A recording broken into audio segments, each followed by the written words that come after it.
வணக்கம் எல்லாருக்கும். முக்கியமான ஒரு காணொளி கட்டாயம் பார்க்கணும். என்னென்னு சொன்னால், அந்த மாகாண சபை தேர்தல் நடக்கும் என்ற ஒரு நம்பிக்கையில் என்பிபி அரசாங்கமாக இருக்கலாம் அல்லது எங்களுடைய தமிழ் தேசிய கட்சிகளாக இருக்கலாம், எல்லாருமே இந்த மாகாண சபைக்காக அலமோதி கொண்டிருக்கணும். வைத்தியர் அர்ச்சுனாராமனும் மாகாண சபை சம்பந்தமாக கௌரவ பாராளுமன்ற உறுப்பினர் அர்ச்சுனா ராமநாதன் அவர்கள் மிக தெளிவான மாகாண சபைக்கு தான் போட்டியிட்டு தனக்கு 20 ஆசனங்களுக்கு மேலே தமிழ் மக்கள் கொடுப்பினமாக இருந்தால், அதுவும் வடக்கு மக்கள், அந்த மாகாண சபையில் வைத்தியத்துறையை, அதாவது சுகாதாரத்துறை எப்படி இருக்கும் என்றது சம்பந்தமான ஒரு தெளிவான விளக்கத்தை நேற்றைய நாளில் அவருடைய யூடியூப் வலைத்தளத்தில் மிக தெளிவாக பதிவு செய்திருக்கிறார். உண்மையாகவே கேட்க அப்படி ஒரு விஷயத்தை கற்பனை பண்ணி பார்க்கவே பயங்கர சந்தோஷமாக இருக்குது. இப்படி ஒரு விஷயம் வடக்கில், அதுவும் முக்கியமாக யாழ், கிளிநொச்சி மாவட்டங்களில் நடக்குமாக இருந்தால் அது எங்களுடைய மக்களுடைய எத்தனையோ பிரச்சனைகளுக்கும் எத்தனையோ துன்பங்களுக்கும் ஒரு முற்றுப்புள்ளி வைக்கிற விஷயமா இருக்கும் இந்த சுகாதாரத்துறை மட்டும்.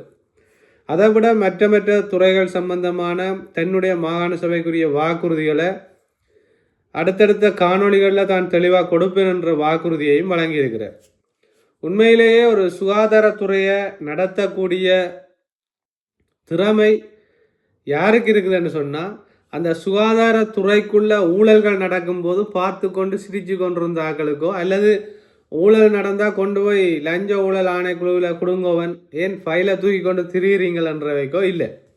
இப்போ சுகாதாரத்துறைன்றது ஒரு மனிதனுடைய வாழ்க்கையில் சுகாதாரம்ன்றது இன்றியமையாத ஒரு விஷயம். வைத்தியத்துறைன்றது உயிர் நாடி என்று கூட சொல்லலாம். அதால தான் வைத்தியர்களை கூட கடவுளுக்கு நிகராக ஒப்பிடினோம். கடவுள் கண்கண்ட தெய்வம் என்று கூட சொல்லுவாங்க டாக்டர்ஸ் மேலே.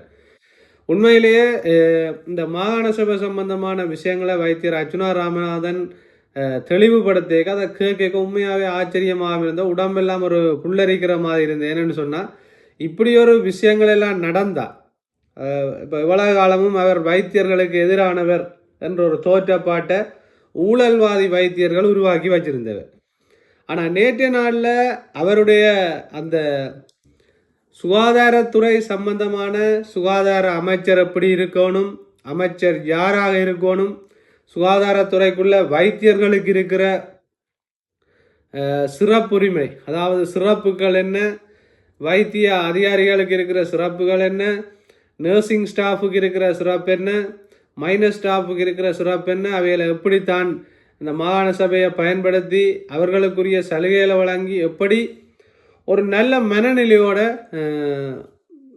வைத்தியம் செய்கிறதுக்கு, மக்களுக்கு சேவை செய்ய வைக்கிறதுன்றதான் உண்மையான ஒரு தெளிவுபடத்தில் சொல்லியிருந்தேன். இது அதை விட தெளிவான ஒரு சுகாதாரத்துறை சம்பந்தமான ஒரு தேர்தல் அறிக்கையை யாருமே தர முடியாது. உண்மையாக நீங்கள் அப்படின்னா மாகாண சபை சம்பந்தமாக வார எங்களோட தமிழ் தேசிய கட்சிகள்கிட்ட நீங்கள் கட்டாயம் கேட்கணும், சுகாதாரத்துறையில் என்ன செய்வீங்களான்ட்டு. இதை விட பெற்றரா இப்போ அவை சொல்கிறோன்னு செய்கிறேன், அது 2வது பிரச்சனை. நான் சொன்னேன்னு சொல்லக்கூடாது, சொல்கிறோன்னும் அவை செய்ய மாட்டேன், அது 2வது பிரச்சனை. இன்றைக்கு வரைக்கும் ஊழலை எதிர்க்கிறதுக்காக வந்த வைத்தியர் அர்ச்சுனா ராமநாதன் இன்றைக்கு வரைக்கும் ஊழலுக்கு எதிரான குரலாகத்தான் அவருடைய குரல் ஒழித்து கொண்டிருக்காது. ரோட்டில் ஊழல் நடந்த என்ன, வீட்டில் ஊழல் நடந்த என்ன, வைத்தியசாலையில் நடந்த என்ன, பாராளுமன்றத்தில் நடந்த என்ன, பள்ளிக்கூடத்தில் நடந்த என்ன, எங்கே நடந்தால் என்ன, அங்கே வைத்தியர் அர்ச்சுனா ராமநாதனை தேடுகிற உள்ளங்கள்லாம் அதிகம்.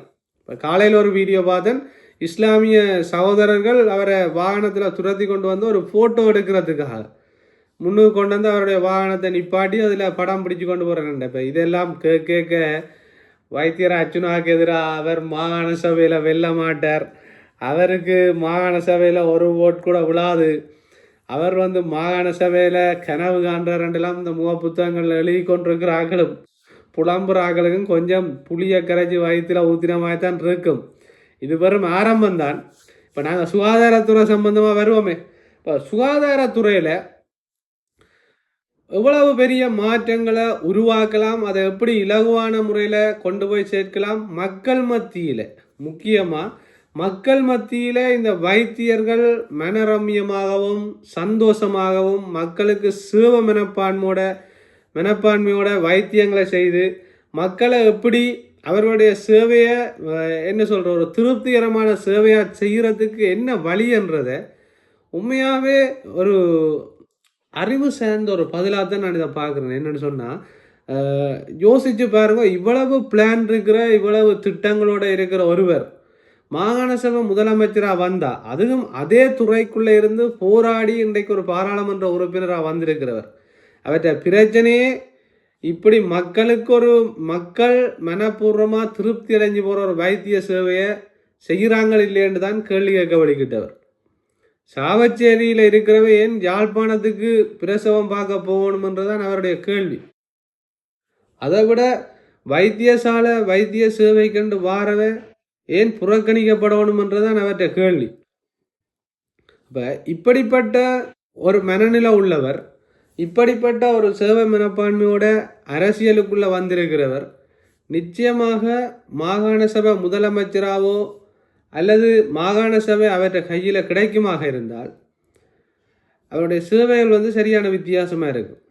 அவர் செய்ய போகிற விஷயங்கள் ஒவ்வொன்றுமே அதிரடியாக தான் இருக்கும். அதில் எந்த மாற்று கருத்தும் இல்லை. இப்போ பாராளுமன்ற உறுப்பினராக வந்தோடனே இவங்க செய்த முதலாவது வேலை ஆஸ்பத்திரிகளுக்குள்ளே போக விடாமல் செய்தது. உங்களுக்கு தெரியும், வைத்தியர் சத்தியமூர்த்தி எப்படி பதறினவர். இப்போ யாழ்ப்பாண வைத்தியசாலைக்குள்ளே போய் இந்த 170 பேருடைய போராட்ட சம்பந்தமாக கதைக்க வழி கிடைக்க எப்படி பதறி எப்படி மடமாற்றி அந்த அவர் கேட்ட கேள்வி என்னவோ இவங்கள் செய்தது என்னவோ. அன்றைக்கு வைத்தியர் அர்ச்சுனா ராமநாதன் ஒரு பாராளுமன்ற உறுப்பினராக வணக்கம் சொல்லி அவரோட போய் கதைச்சு, நான் இப்படி சில விஷயங்கள் கதைக்க வந்திருக்கிறேன் என்று சொல்லிக்க யார் இவரை உள்ள விட்டதுன்னு தான் சத்தியமூர்த்தி முதலாவது கேட்டது. என்னென்னு சொன்னால், ஒரு மக்கள் பிரதிநிதியை பாருங்க, ஊழல்வாதிகள் எவ்வளவு திறமையானவர்களாக நடந்து கொண்டிருக்கிறேன். இப்போ அவருக்கு ஆப்பு விழுந்துட்டு அது அடுத்த பிரச்சனை. ஆனால் நான் என்ன சொல்ல வரேன்னு சொன்னால், மாகாண சபையில் நாங்கள் 20 ஆசனங்களுக்கு மேலே வைத்தியர் அர்ச்சுனா ராமநாதனுக்கு கொடுக்குற ஒவ்வொரு விஷயங்களும் அது மீன்பிடி துறையாக இருக்கலாம் அல்லது விவசாயத்துறையாக இருக்கலாம், எந்த துறையாக இருந்தாலும் அது அங்கே அதிரடியான செயற்பாடுகளை நாங்கள் காணலாம். மக்கள் ஒரு விஷயத்தை புரிஞ்சு கொள்ளணும். பாரம்பரிய கட்சிகளை நாங்கள் காலங்காலமாக செய்கிற மாதிரி ஒரு மாகாண சபை அரசியலை செய்ய விரும்ப போகிறோமோ, அல்லது இந்த சுகாதாரத்துறை எங்களுக்கு இப்போ சுகாதாரத்துறையை பற்றி தான் கதைக்க வந்தேன். அடுத்தடுத்து ஒவ்வொரு துறைகள் சம்பந்தமாக வைத்தியரம் ஒரு விளக்கத்தை கொடுக்க அது சம்பந்தமான ஆதரவு காணொலியாகத்தான் இது இருக்கும். இது ஒரு புதுசாக நாணியாற்றி கதைக்கிற ஒரு விஷயம் இல்லை. அவர் சொல்கிற விஷயங்களை பார்த்து எங்களுக்கு ஒரு சந்தோஷத்தில் தெளிவுபடுத்துகிற ஒரு காணொலி தான்.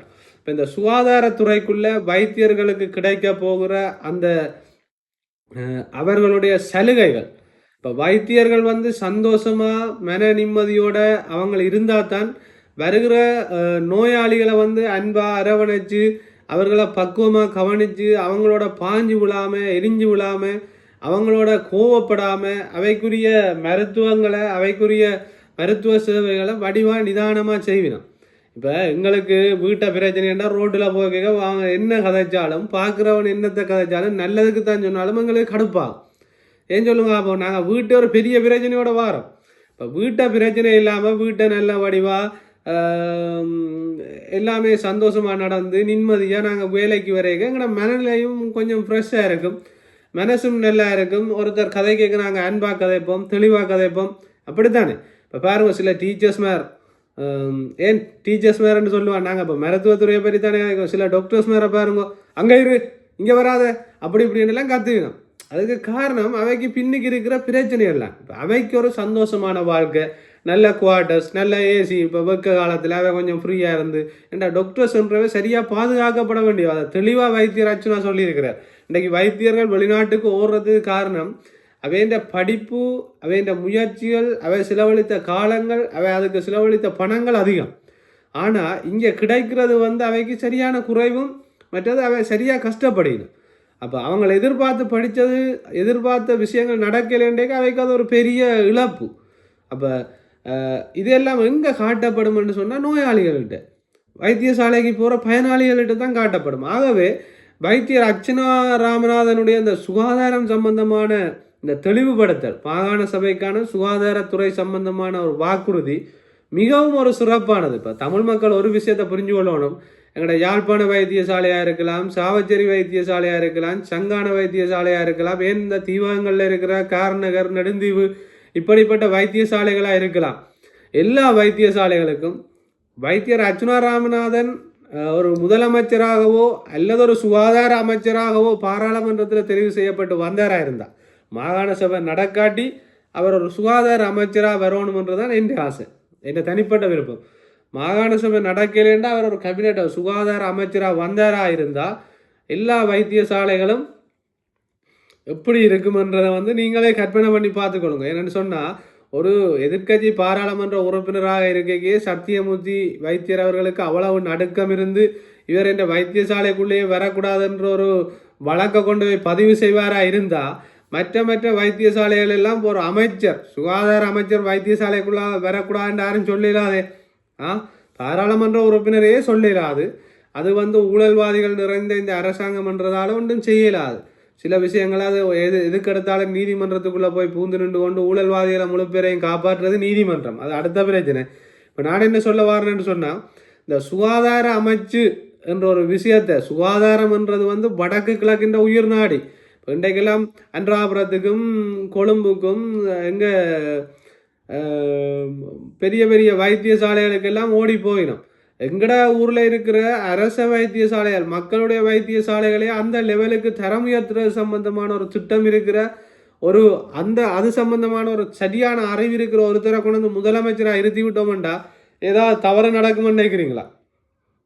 ஏதாவது மக்கள் வைத்தியசாலைக்கு திரும்பி போவினோம் ஒரு திருப்தி இல்லாத மனநிலையோட போவினோம்னு நினைக்கிறீங்களா? உடனே ஒரு சாதாரண பொதுமகனும் முதலமைச்சருக்கு நேரடியாக கோல் எடுத்து கதைக்கக்கூடிய மாதிரி ஒரு நிலப்பாடை வைத்தியர் அர்ச்சுனா ராமநாதன் அங்கே உண்டு பண்ணி தான் வச்சிருப்பார். விளங்கி கொள்ளுங்க.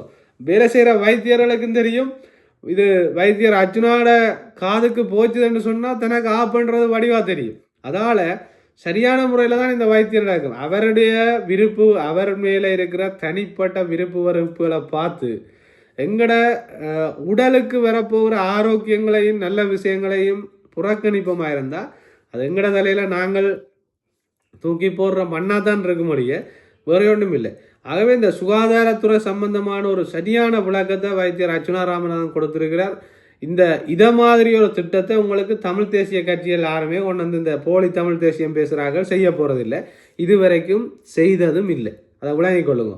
தெல்லிப்பள கேன்சர் ஹாஸ்பிட்டலை ஒரு தனிப்பட்ட நபருடைய பெயரில் இயங்குகிற ஹாஸ்பிட்டலாக மாற்றுறதுக்கு தான் தமிழ் தேசிய மக்கள் முன்னணி இந்த சைக்கிள் கட்சி கஜேந்திரகுமார் பொன்னம்பலத்தினுடைய தகப்பனுடைய பேர் ஜிஜி பொன்னம்பலத்துடைய பேரில் ஒரு கேன்சர் யூனிட்டை மாற்றுறதுக்கு தான் அவன் தங்களுக்குரிய பேரை உருவாக்குறதுக்கு தான் தெரியல. இங்கே அர்ச்சுனா ராமநாதன் எந்த ஹாஸ்பிட்டலையும் அவர் உருவாக்க போகிறதில்லை. ஆனால் அர்ச்சுனா ராமநாதன் எல்லா ஹாஸ்பிட்டல்லையும் பேசப்படுவார். இதான் நாங்கள் நடக்க போகுது. விளங்கிக் கொள்ளுங்க. வைத்தியர் அர்ச்சுனா ராமநாதனை நினைக்காத வைத்தியர்களோ அல்லது நோயாளிகளோ இருக்க மாட்டாங்க. கஜேந்திரகுமார் பொன்னம்பலம் என்னதான் அப்பாட பேரில் கேன்சர் யூனிட்டை கொண்டே கட்டினாலும் அங்கே பொன்னம்பலம் என்ற பேர் பேசப்பட போகிறதில்லை. அங்கேயும் அர்ச்சுனா ராமநாதன் வந்தால் என்ன நடக்கும்? அப்போ கவனமாக வேலை செய்யணுமன்ற ஒரு பயத்தை தான் இன்றைக்கு உருவாக்கி வச்சுக்கிறார். முதலமைச்சராக வந்துட்டாருண்டா அது நிஜமாக மாறும். அங்கே எந்த விதமான அநீதிகளும் மக்களுக்கு இழைக்கிறதுக்கு வாய்ப்பில்லை.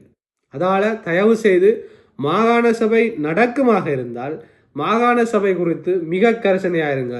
இல்லை பாராளுமன்றம் தான் நடக்க போகுதுன்னு சொன்னால் வைத்தியர் அர்ச்சுனா ஒரு சுகாதார அமைச்சராக வரணுமன்றதில் தமிழ் மக்கள் பயங்கரமான ஒரு குறிக்கோளோட செயற்படணுமன்றதான் என்ற கருத்து.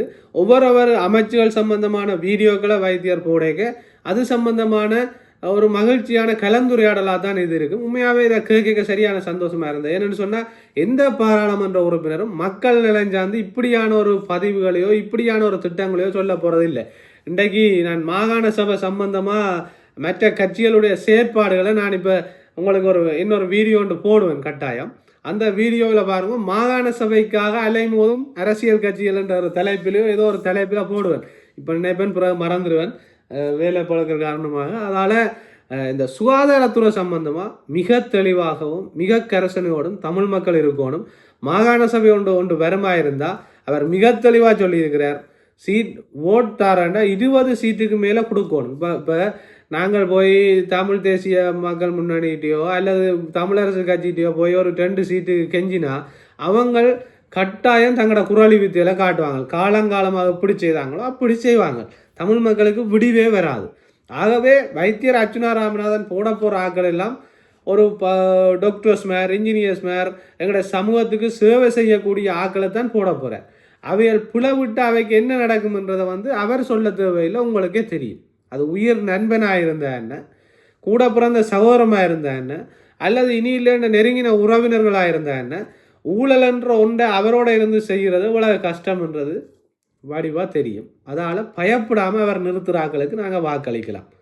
அவர்கள் தவறு செய்கிற அடுத்த வினாடியே அவர்கள் பதவியிலிருந்து தூக்கப்பட்டு இன்னொருவர் அந்த பதவிக்கு நியமிக்கப்படுவார். அதில் எந்த மாற்றமும் இல்லை. ஆகவே சுகாதாரம் வைத்தியத்துறை சம்பந்தமாக வடக்கு மக்கள் இதால் நிறைய நாங்கள் பாதிக்கப்பட்டிருக்கிறோம். மாகாண சபை என்ற ஒன்று வருமா இருந்தால் அதில் மிக தெளிவாகவும் மிக கவனமாகவும் நாங்கள் இருக்கணும். நன்றி, வணக்கம். இன்னொரு